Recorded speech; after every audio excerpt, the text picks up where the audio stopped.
Bapak Ibu, saudara-saudari yang terkasih dalam Tuhan kita Yesus Kristus, berjumpa lagi bersama saya Frater Stephen Beradi.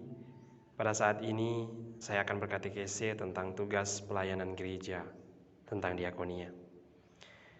Diakonia merupakan perutusan gereja untuk melayani sesama dan alam ciptaan. Gereja tidak hidup untuk dirinya sendiri. Sebagai sakramen keselamatan, ia ada sebagai tanda dan sarana yang dapat memperbaiki situasi dunia dan masyarakat, sehingga semua orang bisa hidup sejahtera seturut rencana Tuhan. Diakonia berkaitan dengan pelayanan dan kerja-kerja konkret di bidang ekonomi, politik, hukum, pendidikan, kebudayaan, termasuk teknologi dan dunia komunikasi sosial. Melalui diakonia, gereja mengambil bagian dalam kegembiraan dan harapan, duka dan kecemasan dunia, guna membawa kabar baik tentang kerajaan Allah kepada semua orang. Diakonia dengan demikian mengungkapkan identitas gereja yang sesungguhnya.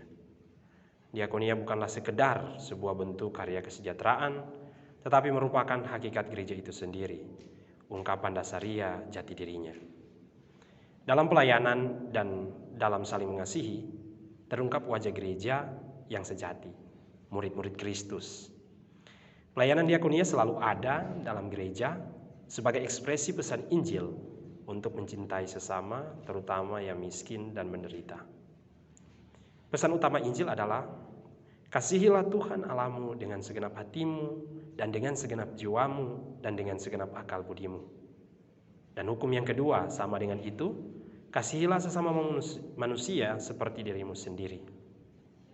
Diakonia menjadi hal pokok dalam misi gereja dan tidak lagi memandang diakonia sebagai hal tambahan dari iman. Iman yang hidup adalah iman yang nyata dalam perbuatan dan pelayanan diakonia di tengah masyarakat. Berikut dirumuskan beberapa gagasan pokok sebagai perwujudan kesadaran baru gereja tentang diakonia. Yang pertama, diakonia bukan saja pelayanan intraeklesial, akan tetapi pelayanan kepada dunia, kepada semua umat manusia, dalam semua bidang kehidupan seperti keluarga, kebudayaan, ekonomi, sosial, politik, ekologi, hubungan internasional, dan lain-lain. Diakonia sebagai amal kasih yang efektif itu diterjemahkan dalam semangat saling berbagi, dalam upaya integral untuk pembebasan dan keterlibatan dalam menegakkan keadilan dan perdamaian. Diakonia yang demikian menekankan pilihan mendahulukan orang miskin, tidak dalam arti paternalistis atau menolong orang miskin, melainkan berusaha untuk mengenal hak-hak mereka dan mendorong mereka untuk menemukan perannya yang nyata dalam kehidupan bergereja dan bermasyarakat. Yang kedua, diakonia bukan sekedar inisiatif pribadi atau karena kehendak baik perseorangan. Diakonia adalah tugas dari seluruh jemaat, dari seluruh komunitas gereja. Ketiga, diakonia merupakan bagian utuh kegiatan pastoral. Dia bukan sekedar instrumen untuk mencapai tujuan pastoral lain yang lebih penting, seperti pewartaan dan peribadatan. Keempat, diakonia adalah bagian integral dari karya pastoral gereja, dan pelayanan itu sendiri adalah kegiatan pastoral yang memberi kesaksian tentang nilai-nilai kerajaan Allah. Kelima, diakonia adalah kriteria dari karya evangelisasi yang otentik. Perintah cinta kasih dalam Injil sesungguhnya menjadi sangat nyata dalam diakonia, dalam karya-karya konkret pelayanan.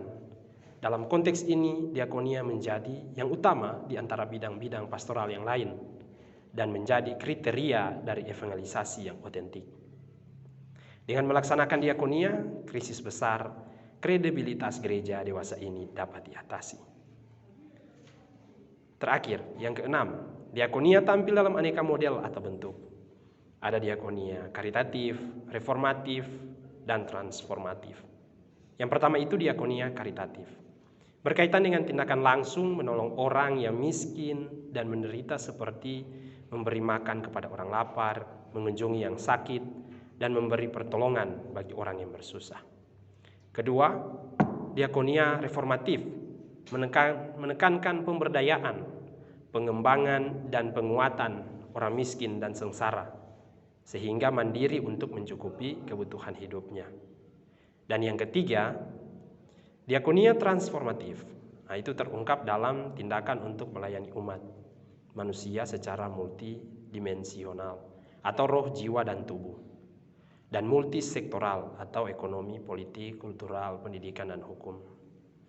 Diakonia ini menitik beratkan pelayanan secara komunal untuk mengubah sistem dan struktur yang tidak adil dan menindas.